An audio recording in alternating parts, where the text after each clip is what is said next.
Oke, jadi saya ucapkan dulu Assalamualaikum warahmatullahi wabarakatuh. Selamat sore adik-adik, aku bilangnya adik-adik ya. Karena kebetulan semua yang ada di sini tuh muda-muda. Saya doang kayaknya yang paling tua ya kan. Oke, jadi perkenalkan dulu nama saya Esmeralda dari Volen Art Space. Nanti akan ditampilkan sama operator websitenya Volen. Itu ada volen.id, nanti akan ditampilkan dulu juga. Jadi saya biasa dipanggil Esme gitu ya. Dan umur saya udah 35 tahun ya adik-adik. Jadi kalian udah pasti pada muda-muda banget. Dan tadi juga aku senang banget udah bisa bersanding sama adik-adik di depan ini. Nah oke, kita membahas passion. Kayaknya dari tadi semua membahas tentang apa sih definisi passion. Kayaknya udah pada tahu ya. Oke, passion itu sebenarnya adalah kurang lebih mirip sama yang tadi udah dibahas. Tapi kalau kita bedah lagi katanya, passion itu sebenarnya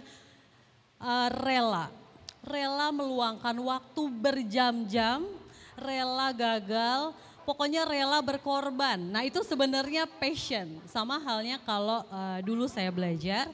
Jadi Volen Art Space itu sebenarnya perusahaan yang berbasis komunitas yang memang kita punya visi dan misi untuk mengembangkan sebuah kreatif. Dan memang awalnya itu Volen itu membahas tentang dan belajar tentang rajutan pada awalnya.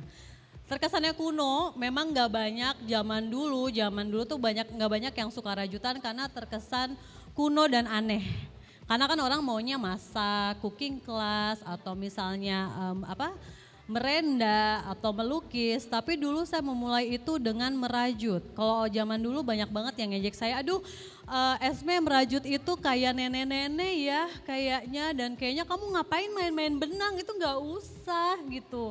Tapi dulu karena saya suka banget ngerajut, jadi saya awalnya juga gak mudah ya teman-teman. Jadi saya belajarnya dari YouTube, terus saya belum menemukan guru yang baik. Dan passion itu ternyata zaman saya dulu baru masih SMA gitu ya, saya nggak pernah tuh di bayangan saya akan mengambil rajutan. Karena di bayangan saya tuh saya akan menjadi sebuah wanita karir yang hebat, terus saya juga kayak bakal kerja di kantor yang megah dan besar, atau jadi diplomat mungkin, atau mungkin jadi orang apalah gitu. Jadi di bayangan saya sesuatu yang bekerja di bidang art and craft atau industri kreatif itu bukan hal yang cukup oke buat saya kayaknya gitu ya. Jadi dulu memang saya pernah memandang sebelah mata industri kreatif karena saya juga dulu lama bekerja di dunia corporate. Ya, jadi kurang lebih hampir 5 tahun lebih saya kerja di dunia corporate. Jadi seringkali saya melihat industri kreatif itu hanya sebelah mata aja. Karena dipikir kayak aduh gak ada duitnya tuh ya, kayak ngapain gitu ngambil-ngambil dunia art and craft gitu. Tapi singkat cerita, jadi saya cerita sedikit ya adik-adik. Jadi Volen Art Space itu sudah dibangun dari sejak 2012. Tapi dulu tuh saya cuma buat hobi aja. Dan memang ngerajut pakai YouTube aja tanpa ada guru karena di tahun 2012 itu belum ada tuh happening workshop atau misalnya orang rajut buat sabun. Itu kayak tahun-tahun dimana orang taunya yang formal-formal gitu. Jadi kalau ada industri kreatif paling cuma painting doang kayaknya kalau dulu ya. Sama merenda mungkin ya adik-adik ya gitu. Jadi dulu itu saya cuman nyoba-nyoba dari YouTube. Gak bisa, gagal, gak punya alat ngerajut pakai tangan. Di YouTube ada caranya tuh, karena saya nggak tahu toko apa yang bisa saya cari di situ. Jadi saya belajarnya pakai tangan teman-teman. Jadi kalau bilang, aduh ngerajut nggak bisa kak, jarumnya nggak tahu tuh di mana belinya. Oh jangan khawatir, bisa belajar pakai tangan teman-teman. Karena dulu juga saya memulai dengan bahan yang nol ya, materialnya tuh nol juga. Nah sampai singkat cerita berjalan demi berjalan akhirnya saya coba buatin orderan dari teman-teman saya nih, dari teman-teman dulu, keluarga, saya paksa-paksa ibu saya beli gitu buat shawl atau buat pouch kecil. Itu ditekuni dengan baik sampai akhirnya saya menganggap itu hanya sebuah hobi tapi belum benar-benar merasa bahwa itu adalah sebuah passion. Passion dan hobi itu dua hal berbeda adik-adik. Jadi kalau misalnya hobi kita suka melakukannya tapi belum tentu rela berjam-jam menghabiskan waktu untuk itu. Nah Sampai singkat cerita lagi, setelah saya juga bekerja sambil menjalankan hobi saya juga, tapi kayak setelah tahun saya pindah ke Bali 2015, udah gitu saya juga masih buat produk juga untuk teman-teman saya, tapi belum menjadikan bisnis saya sekarang ini sebagai profesi. Karena saya dulu kerja di corporate, jadi saya pikiran saya hanya akan menjadi wanita karir aja gitu. Nah setelah itu 2018 kira-kira ada teman saya datang nih ke saya. Esme kamu mau nggak kalau ngajar rajutan? Aduh kayak di otak saya jadi seorang guru ya, ngajar itu bukan hal yang cukup ideal. Karena saya pikir kayak aduh guru bisa nggak ya saya ngajar gitu, kayaknya nggak ada bayangan tuh. Apalagi dulu saya kerja di corporate yang jauh banget dari mengajar, kayaknya nggak ada pikiran juga tuh untuk mengajar. Sampai ternyata saya ngajar rajutan pertama kali karena saya pikir yang pesertanya cuma 2 orang, cuma 3 orang, tapi ternyata yang datang itu 20 orang. Dan itu nggak pernah ya adik-adik, jadi adik-adik yang pertama kali, aduh aku nggak bisa. Ya, tapi kalau mode bertahan harus bisa adik-adik, jadi kayak bukan lagi mode minta tolong karena udah nggak tahu ya mau minta tolong sama siapa. Jadi kita kayak ya udahlah aku yang penting lewat aja, waktunya berapa jam ya aku ngajar ya, bisa atau enggak ya. Itu juga saya alami. Jadi saya juga dulu melewati fase itu bersusah-susah payah. Tapi setelah mengajar itu saya kok ada adrenalin yang berbeda ya gitu. Jadi kalau dulu saya ngerasa hobi doang biasa, tapi setelah saya ngajar kok kayaknya ada setruman gitu loh, kayak aku tuh greget gitu, suka banget sama ngajar gitu. Akhirnya saya tekunin itu sejak 2018 dan akhirnya kena COVID dan saat itulah bisnis saya mulai berkembang. Jadi saat orang COVID justru industri kreatif adalah satu-satunya industri yang bertahan saat kondisi tidak menentu. Jadi teman-teman waktu pas COVID itu justru saya malah banyak uang. Karena banyak banget yang mau belajar online, walaupun saya nggak tahu awalnya caranya gimana, cuman ya saya jalan-jalan aja gitu ya. Justru waktu COVID itu justru saya sangat berkembang dan lagi jaya-jayanya. Dan saya tekuni sampai 2019, 2020 berjalan. Dibilang lancar? Enggak juga. Karena saya juga manusia ya, pagi saya juga ibu 2 orang anak umurnya juga sudah tidak muda lagi, waktu juga banyak kepepet gitu ya. Nah, jadi akhirnya ada fase-fase di mana saya juga jatuh. Jatuh tuh dalam artian demotivasi. Jadi saya nggak tahu nih kayak, aduh saya kayaknya nggak bisa deh buat brand ini berkembang. Aduh kayaknya aku nggak bisa deh buat ini jadi satu profesi. Kayaknya uangnya nggak ada ya. Saya juga nggak tahu masa depan ini bakal langgeng apa enggak. Industri kreatif kayaknya gamang, nggak formal. Jadi kita nggak tahu workshop itu akan terus ada atau workshop itu bakal sepi gitu ya. Ada fase-fase itu, tapi akhirnya setelah seiring berjalannya waktu teman-teman, akhirnya saya nemu satu hal di perjalanan saya itu dari 2012 sampai akhirnya saya buat workshop 2018 sampai akhirnya detik ini akhirnya saya dapat satu pelajaran. Jadi kalau kita jatuh atau kita gagal atau bahkan kita merasa tidak punya motivasi, sama kayak teman-teman kalau buat skripsi kadang kayak aduh aku lagi mager nih, nonton film Korea dulu deh 2 sesi nanti aku lanjut lagi ngetik gitu. Itu nggak apa-apa. Jadi gagal itu adalah sebuah proses. Adik-adik inget tuh ya, gagal itu adalah sebuah proses. Kadang kita itu takut banget untuk menerima kenyataan bahwa itu kita gagal. Karena mindsetnya kalau gagal kita malu, kalau gagal tuh pasti kita kayaknya aduh enggak deh kalau gagal aku dibilangnya jelek sama teman-teman aku. Atau kompetitif nih misalnya, aduh nih kalau aku gagal image aku tuh rundong di Instagram. Itu enggak apa-apa, gagal itu adalah sebuah proses. Saat kamu gagal 1 kali, kamu bangkitnya 2 kali. Saat kamu gagal 2 kali, kamu bangkitnya 3 kali. Begitu juga selanjutnya. Jadi waktu saya dulu buat workshop di Bali, itu enggak ada yang namanya workshop rajutan. Jadi saya bisa klaim satu-satunya workshop pionir pertama di Bali itu adalah Volen. Sampai akhirnya sekarang kita melihat banyak kompetitor melihat kita, pasti ada fase di mana kok banyak kompetitor ya, sepi dong workshopnya. Tapi saya selalu motivasi, oke, nggak apa-apa aku gagal sekali aku naiknya 2 kali. Oke nggak apa-apa, mungkin kalau gagalnya sebentar nangis boleh. Tapi jangan lama-lama. Jatuh boleh, tapi jangan terperosok.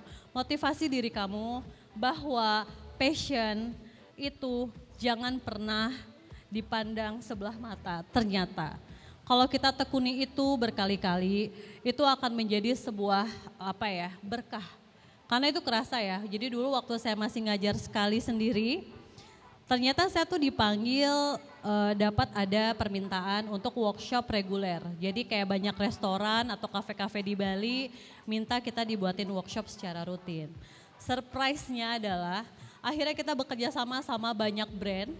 Dan brandnya bukan brand kecil teman-teman. Jadi kalau dulu saya ngajarnya cuma 10 orang atau cuma 2 orang atau cuma sendiri. Itu nggak apa-apa, ikutin aja prosesnya. Kadang ada orang mikir, aduh ngajarnya cuma sendiri aku capek dong ngajar 3 jam. Oh nggak apa-apa, itu lewatin prosesnya. Jadi yang penting kita ikhlas dan tulus menjalani sesuatu, percayalah tidak ada yang mengkhianati usaha. Itu pasti, aku bisa jamin sih. Nah setelah itu akhirnya Volon punya kesempatan kerjasama sama banyak brand. Brandnya ada Unilever, ada YouTube, ada United and Diversity, ada juga banyak ya brand-brand di sini. Dan ada Meta, ada Kultara, ada Kudeta, ada Gojek. Dan kita bekerja sama dengan Michael Kors. Jadi kalau ada yang pernah tahu tas-tas luxury yang mahal-mahal itu, dia juga udah menggait kita dan banyak lagi hotel-hotel besar yang sudah bekerja sama dengan Volon. Jadi kalau saya nggak bahas tentang passion terlalu panjang karena teman-teman pasti udah paham. Tapi yang saya mau tekenin di sini adalah dulu waktu saya seumuran adik-adik semua yang ada di sini, ada yang masih SMA, ada yang masih kuliah, atau bahkan ada yang masih kerja, kita tidak pernah tahu passion apa yang akan hadir di masa depan. Ingat itu ya, kita tidak pernah tahu passion apa yang akan hadir di masa depan. Karena dulu saat saya seumur kalian, saya betul-betul tidak pernah membayangkan bahwa saya akan ada di industri kreatif. Karena pikiran saya jauh ya, kerja di tempat mewah, kerja di kantor bagus, karena saya kuliah di public relation, jadi pikiran saya adalah di dunia internasional atau profesional gitu ya. Industri kreatif ini memang bukan pilihan yang cukup fresh lah gitu. Nah tapi seiring berjalannya waktu, kalian harus pernah mencoba banyak hal, at least sekali seumur hidup, apapun, entah masak, entah melukis, entah merajut, entah kalian buat kain sasirangan, menenun mungkin, kita nggak pernah tahu loh. Itu bakal jadi sumber rezeki kalian di masa depan. Keuntungannya bagi saya yang sudah berumah tangga dan punya 2 orang anak, saya lebih punya banyak waktu untuk keluarga, saya bisa tetap jalan-jalan bekerja, saya juga tetap bisa menikmati healing sebagai seorang ibu dan juga healing sebagai seorang pribadi. Jadi sebenarnya kalau kalian bisa menekuni sesuatu passion, kalian akan mendapatkan apa yang kalian mau di masa depan. Kita nggak pernah tahu ya. Makanya kalau boleh saya saran, passion itu hampir kalian harus cari dan nggak bisa datang tiba-tiba kalau kalian nggak cari. Kalau misalnya, aduh saya mau jadi apa ya di masa depan, udahlah saya jaga warung ibu aja. Aduh saya mau jadi apa ya di masa depan, udahlah saya jadi pegawai bank aja. Pertanyaannya, bertahan berapa lama kalian bekerja di bank? Berapa banyak pendapatan yang akan kalian dapatkan kalau kalian bekerja di bank? Apakah cukup? Atau saat sudah punya anak akan ribet? Nah, kelebihan kalian ada di industri kreatif dan kita ini sebagai perempuan sekarang bukan seperti dulu lagi ya. Perempuan punya hak yang sama mendapatkan dan memilih apa yang dia suka, bahkan untuk membangun masa depannya sendiri. Jangan cuman udahlah saya kalau udah menikah aja, ibu rumah tangga selesai di rumah, biar aja deh suami yang nafkahin. Oh nggak bisa adik-adik, jangan. Karena mau gimana pun saat kalian sudah berumah tangga nanti, ada sesuatu yang hilang. Ingat itu ya, ada sesuatu yang hilang. Kenapa kalian harus bisa mendapatkan passion kalian sendiri sedari dini? Karena saat kalian nanti sudah dewasa, maksudnya udah berumah tangga, kalian punya bekal di kemudian hari yang akan dilakukan. Jadi mumpung kalian muda, carilah passionnya itu sendiri. Entah itu kalian ada workshop-workshop kalian buat cooking class, merangkai bunga mungkin. Atau kalian lihat ada online course, belajar bahasa Inggris mungkin. Atau misalnya belajar bahasa Korea mungkin. Kita gak pernah tahu loh. Kita gak bisa tanpa bekal di masa depan. Jadi kalau misalnya disangkut pautin, sebagai perempuan bukan lagi seperti dulu. Perempuan harus punya bekal, satu skill minimal. Jadi nggak bisa tuh berpasrah diri kayak, aduh udahlah saya mah dinafkahi aja sama suami kaya. Oh nggak bisa, adik-adik jangan. Nah makanya kalau misalnya saya lihat Fun Art Space itu punya campaign yang dimana adalah Empower Women and Fight Against Mental Illness. Kebanyakan perempuan itu lebih banyak terkena depresi atau merasa dirinya sangat tertekan. Mungkin adik-adik yang sekarang udah masih kuliah ngerasa, aduh kayaknya aku skripsi udah gak sanggup nih, dosennya agak kurang friendly kayaknya. Dicari tanda tangannya gak bisa, minta dikejar terus. Udahlah aku depresi lah, aku gak sanggup lagi kuliah. Nah kenapa Fun Art Space ini ada, memang banyak banget workshop-workshop yang ada di kita akhirnya berkembang. Tidak hanya workshop rajutan, tapi kita ada banyak banget dari mulai resin ocean painting, dari mulai merenda, buat macam-macam ya. Jadi ada banyak art and craft yang kita lihat itu kita ada di Bali. Jadi ada buat chunky bag, ada basic crochet, ada punch needle. Kita punya banyak sekali workshop-workshop yang bisa membantu adik-adik untuk merasa biar dirinya tuh healing gitu. Ada aktivitas-aktivitas yang bisa dikerjakan. Jadi memang kalau kita lihat ada banyak banget kelas-kelas di kita. Nah itu sebenarnya awalnya tidak sebanyak ini ya. Karena saya terus menggali dan mencari apa sih passionnya ini. Akhirnya ketemu. Ternyata dari hal rajutan menghasilkan banyak kegiatan dan itu nggak ada yang instan. Jadi teman-teman kayak ngerasa apa sih fungsinya aku bisa ngomong di depan teman-teman. Aku cuma pengen kasih tahu ke kalian bahwa banyak sekali peran perempuan di luar sana karena tidak punya skill atau tidak punya kelebihan itu di underestimate-kan di dunia luar sana. Hati-hati ya. Jadi minimal kalian harus punya satu skill dan tidak ada satu orang pun yang bodoh. Tidak ada, ingat itu. Gak ada satu orang pun yang merasa kayak aduh saya mah gak passion ngerajut karena saya bukan hobi saya. Aduh saya gak bisa bahasa Inggris nih, gak ada yang ngajarin, aku gak ngerti. Aduh saya sukanya nonton Korea aja, saya maunya nongkrong aja. Nah gak bisa teman-teman, jadi harus minimal perempuan harus punya satu skill dalam hidupnya. Itu akan jadi bekal di masa depan, kalau kalian ikuti secara rutin, itu akan menjadi sumber penghasilan terbesar buat kalian. Jadi bangunlah masa depan kalian mumpung bata-bata itu masih kecil. Kalian harus buat rumah nih di masa depan. Kalian taruh tuh bata-bata kecil-kecil, kalian tumpuk satu-satu, itu nggak harus cepat. Itu nggak harus instan ya, itu perlu proses. Saat kalian ngerasa jatuh, itu nggak apa-apa. Jadi waktu kalian ngerasa kayak aku down banget ya, aku drop banget, aku capek, nggak apa-apa. Following aja, following the way nggak apa-apa. Karena itu gagal itu adalah proses, jatuh itu adalah proses, itu nggak jadi masalah. Jadi kalian taruh batu-batu bata itu perlahan demi perlahan daripada tidak sama sekali. Jadi kita gak pernah tahu masa depan kita akan indah atau tidak.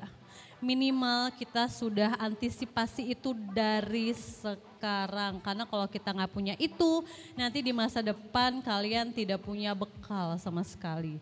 Jadi kalau misalnya kita lihat Fallen juga itu dulunya hanya di Bali aja.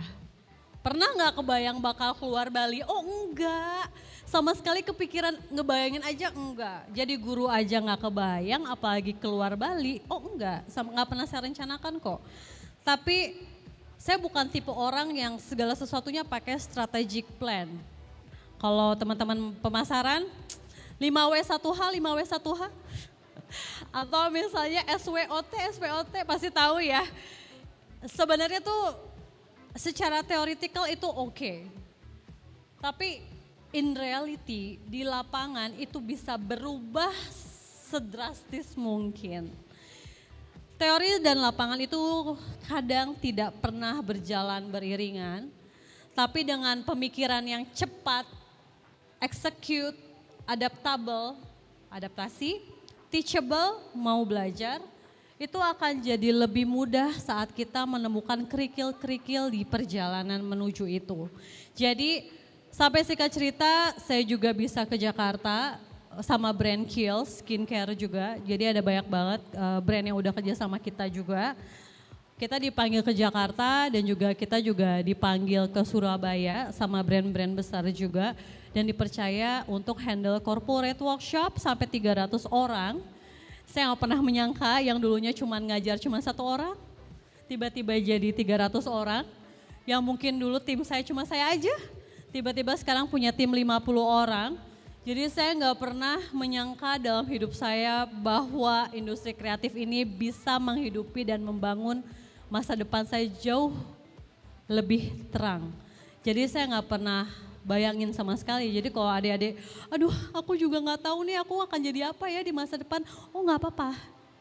Jalani dengan ikhlas, tekuni dengan baik. Pasti akan membuahkan hasil. Dulu saya juga ditanya, kamu kuliah jauh-jauh di Jakarta, kamu jurusannya public relation, kamu nggak mau jadi apa? Melukis. Gak ada duitnya. Nanti kamu dapat pendapatannya berapa? Orang tua zaman dulu ya. Ya kita terima aja gitu. Jadi zaman dulu itu lumayan keras ya didikan orang tua itu karena banyak meng-underestimate-kan hal-hal yang tidak terlihat. Kalau dulu desainer selalu di-underestimate, pasti. Industri kreatif itu pasti di-underestimate, itu pasti. Tapi sekarang hal-hal yang tidak terlihat itu menjadi sangat-sangat besar. Justru industri formal tidak begitu terlihat. Karena sekarang coba, konten kreator kelihatan nggak? Nggak kan? Atau misalnya YouTuber, kelihatan nggak? Nggak. Atau kalian jadi di TikTok deh buat apa video, nggak kelihatan kan? Tapi kan mereka dapat income dan pendapatan dari hobi mereka yang tag-tag video, buat konten. Justru industri kreatif itu sekarang yang menguasai hampir banyak pendapatan yang ada di Indonesia. Kelihatannya sepele, tapi membuahkan hasil yang sangat besar gitu ya. Nah, jadi kalau kita lihat lagi di sini, banyak banget dulu saya merintis ini tuh cuman buat anak-anak aja. Terus kita juga awalnya cuman workshop aja. Tapi kita tuh sekarang buat yang namanya art instalasi. Kalau teman-teman pernah lihat di toko-toko, di mall-mall biasanya ada art instalasi atau di bandara-bandara itu ada art instalasi yang menempel-nempel. Nah kita ngerjain itu sekarang. Dan kita juga ada produk seperti ini ya teman-teman ya. Jadi art instalasi itu yang biasanya ditaro-taro gitu. Kita kerjain itu, terus kita juga ada goods. Goods itu adalah produk, nah kayak gini nih teman-teman. Jadi kita ngerjain tuh kayak tas-tas rajut, granny square, ikat rambut, boneka-boneka. Kita banyak banget ngerjain boneka-boneka lucu ya. Nah dulu saya juga gak kebayang nih akan buat ginian gitu. Jadi ada banyak banget pekerjaan yang kita kerjakan di industri kreatif ini. Yang kelihatannya dulunya tidak ada uangnya. Ingat itu teman-teman ya. Jadi jangan pernah takut memulai daripada kalian membuang waktu dengan tidak memulai sama sekali. Jadi ingat itu ya. Jadi kalau misalnya dulu saya hobinya ini, mungkin teman-teman hobinya apa? Kita nggak tahu ya, teman-teman hobinya apa? Mungkin ada yang hobi masak, ada yang hobi buat TikTok, atau mungkin ada yang hobi buat apa? Merangkai bunga, floris atau apa, ada banyak. Mungkin kakaknya di belakang Udah punya hobi mungkin? Baking atau buat kue mungkin, nah itu ditekuni aja. Nah, kelemahannya, aku mau kasih tahu kelemahannya generasi kalian ya, boleh ya Dek? Kelemahannya adalah saat bisnis itu rame, biasanya kalian merasa kayak akulah hari ini gak mood jualan padahal bisnisnya rame gitu. Tapi aku lagi males kayak aku capek preparationnya, aku gak jualan deh hari ini. Nah biasanya generasi kalian, karena kan kita berbeda ya Dek, generasinya Tante udah 35 nih Tante. Jadi kadang bisnisnya laku karena kalahnya sama mood doang. Atau bisnisnya laku tapi karena hujan gak jadi jualan. Atau mungkin karena panas itu gak jadi jualan. Lawan diri kamu sendiri, kita tidak boleh kalah sama otak. Karena otak yang selalu mengkontrol semuanya dari ujung rambut ke ujung kaki. Lawan ego itu, jangan pernah takut kalah, jangan pernah takut gagal. Kalau jatuh 1 kali, bangunnya berapa kali? Ih pintar. Kalau jatuhnya 2 kali, bangunnya berapa kali? Ya jadi begitu ya teman-teman, semoga apa yang saya ceritakan, yang saya sedikit sharing ini, teman-teman bisa mencari passion apa yang teman-teman suka dan tidak boleh takut untuk mencari tahu. Karena kalau kita nggak cari tahu, kita nggak pernah ketemu tuh hobinya apa. Dan kalau jatuh bangkit lagi. Oke, terima kasih banyak. Saya Esmeralda dari Follow Space, pamit undur diri. Terima kasih.